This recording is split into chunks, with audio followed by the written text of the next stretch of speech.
Hey guys, it's Mike here, and welcome to another video we're going to be bringing you today about Dragon Ball Z. In this video, we're going to be discussing a topic that many people have asked me about for a long period of time, and that is, who is the real Legendary Super Saiyan? And a lot of people have suggested, okay, maybe it's Broly, because Broly was the Legendary Super Saiyan in the movie, they called him the Legendary Super Saiyan, or Bardock, because, Bardock, he went back in time, and he became a Super Saiyan in the past, and then there's that little thing at the end about the legend being born or whatever. So for this video, I'm bringing someone on who's actually done a very similar video in the past, which I'll link in the annotation and in the description, and his name is Josh from Dragon Ball Nation, and that video is really old, so if you click on it, be prepared for some terrible quality. Yeah, so make sure to actually go on it and comment about how bad Please do, I'm very curious. Even though it's one of his first videos. Very first. So Josh, let's actually try and break it down by character, you know what I mean? So let's first start off with Broly, alright? So probably the easiest one to discount. Yeah, so let's just say, is Broly the Legendary Super Saiyan? Why do you think people think he is? And how is he not the Legendary Super Saiyan, I guess? The only reason people think he is because he's called the Legendary Super Saiyan, which is what he's called. He is the Legendary Super Saiyan by name, but historically and, canonly speaking, it's impossible for him to be that, because Vegeta talked about, the legend of a Super Saiyan being around, it was once every millennia or whatever. A millennia ago, there was a Super Saiyan, a Legendary Super Saiyan. Broly is the same age as Goku, guys, and Goku is not, thousands of years old or anything like that. Broly is the same age as Goku. Now, I have a theory on Broly is that he's kind of brought up as a legend by people just because of how powerful he is. Maybe that legend got passed around because people in the universes, or the universe saw him or whatever and say, oh, he's like the Legendary Super Saiyan just by that name to kind of, add on to the story of the legend. But as for him starting the legend, he definitely didn't do that. He's just another Super Saiyan with a unique transformation,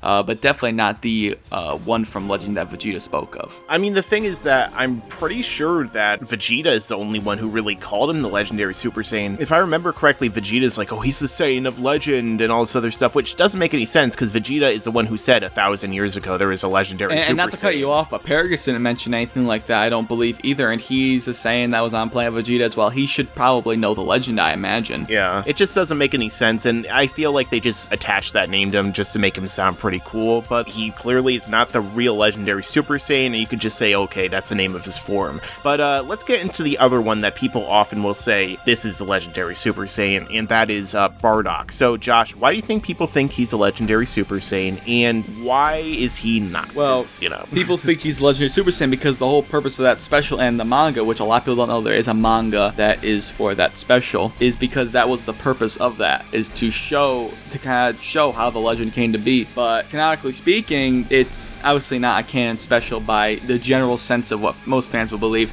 Yes, there's a manga, but the manga was not done by Toriyama. It was done by, I believe, Naho Oishi, I believe, but I'm terrible with Japanese names. But it's not a canon story. Shield was designed by Toriyama, but I think that was about it. But that's, again, the big argument is that the story's not canon, and it doesn't really make any sense at all. Bardock gets blasted away and goes back in time, but then you gotta jump and think about all of the different timelines that are in Dragon Ball, how there's multiple timelines and stuff.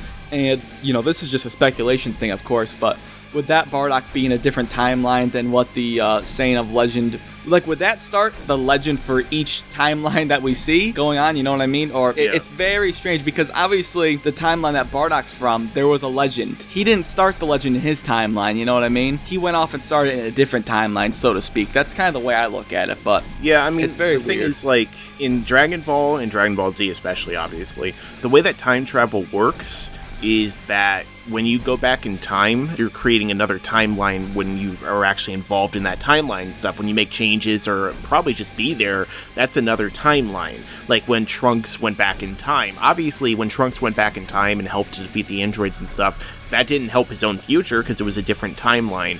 So Bardock somehow going back in time would not in any way seem to affect the actual timeline of the universe. And second, I think that anyone, can probably think about this this, for a second and realize how stupid it is that Frieza blowing up Planet Vegeta could send someone back in time. Because if that's the case, then why didn't, Frieza go back in time when he blew up Planet Namek? Why didn't Boo go back in time when he blew up the Earth? Why didn't Frieza go back in time again when he blew up planet Earth? And why didn't Cell go back in time when he blew up King Kai's planet? You know what I mean? It makes no sense. Not to mention that the depiction is clearly different in that manga of how Bardock, he gets hit with the blast and the planet explodes with him inside that blast in the actual anime and the Father of Goku special. And we see him getting killed even in the Toriyama manga. So the fact that the blast just goes past him and blows up the planet and he gets sucked into the past, it doesn't make any sense. It really does not make any sense. And again, regardless of the fact that, making sense of something doesn't automatically discount it as being, official or canon or anything.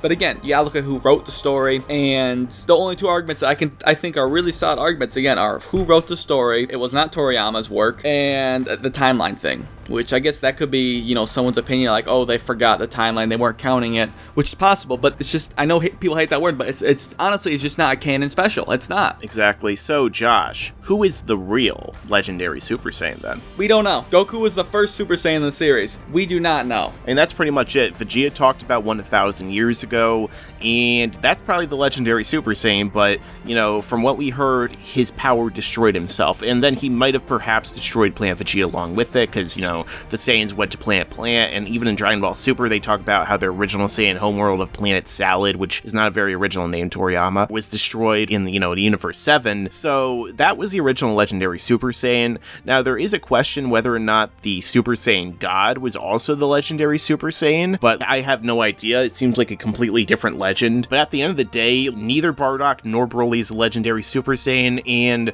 we're probably never going to know who it was unless Toriyama decides to do a prequel or something else like that. But I think it should stay that way too. I think it should stay a legend. Yeah, it's kind of cooler that way, but at the end of the day, neither of those guys is the Legendary Super Saiyan. So I'd like to thank Josh for coming on. Don't forget to check out his video. Don't forget to like, comment, share, and subscribe. And as I always say, stick around, because there's a lot more to come in the future.